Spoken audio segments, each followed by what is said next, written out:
Chapter 5 Expressions from Beginners. Hundreds of persons have realized that visualizing is an Aladdin's lamp to him with a mighty will. General Fox says that his feelings were so outraged during the Franco-Prussian War in 1870 that he visualized himself leading a French army against the Germans to victory. He said he made his picture, smoked his pipe, and waited. This is one result of visualizing we are all familiar with. A famous actress wrote a long article in one of the leading Sunday papers last winter describing how she rid herself of excessive body fat and weight by seeing her figure constantly as she wished to be.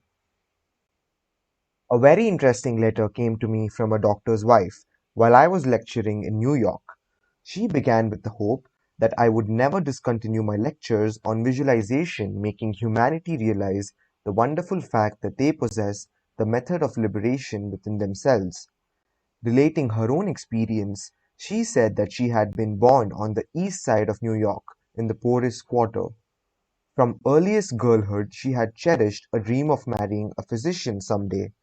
This dream gradually formed a stationary mental picture.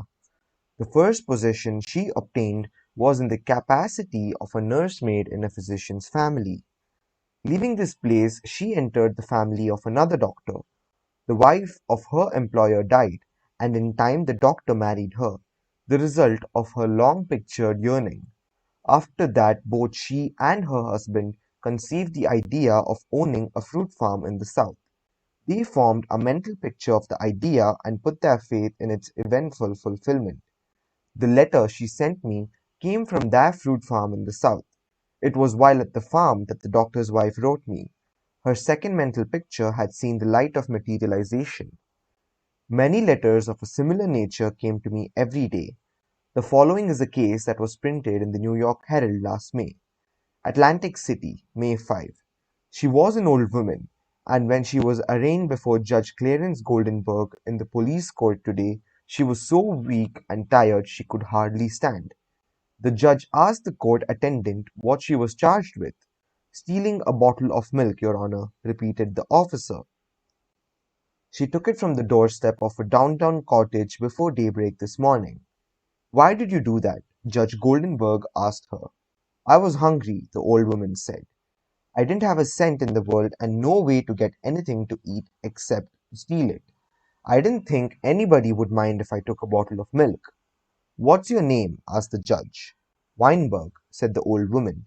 "Elizabeth Weinberg." Judge Goldenberg asked her a few questions about herself. Then he said, "Well, you're not very wealthy now, but you're no longer poor. I've been searching for you for months. I've got $500 belonging to you from the estate of a relative. I am the executor of the estate." Judge Goldenberg paid the woman's fine out of his own pocket and then escorted her into his office, where he turned her legacy over to her and sent a policeman out to find her a lodging place. I learned later that this little woman had been desiring and mentally picturing $500, while all the time ignorant of how it could possibly come to her. But she kept her vision and strengthened it with her faith. In a recent issue of Good Housekeeping, there was an article by Addington Bruce entitled "Stiffening Your Mental Backbone." It is very instructive and would benefit anyone to read it. He says, in part, "Form the habit of devoting a few moments every day to thinking about your work in a large, broad imaginative way, as a vital necessity to yourself and a useful service to society." Huntington, the great railway magnate, before he started building his road from coast to coast, said that he took hundreds of trips along the line before there was a rail laid. It is said that he would sit for hours with a map of the United States before him and mentally travel from coast to coast, just as we do now over his fulfilled mental picture.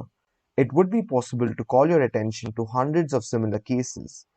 The best method of picturing to yourself that which you may desire is both simple and enjoyable, if you once understand the principle back of it well enough to believe it. First and above everything else, be sure of what it is you really want, then specialize your desire along these lines.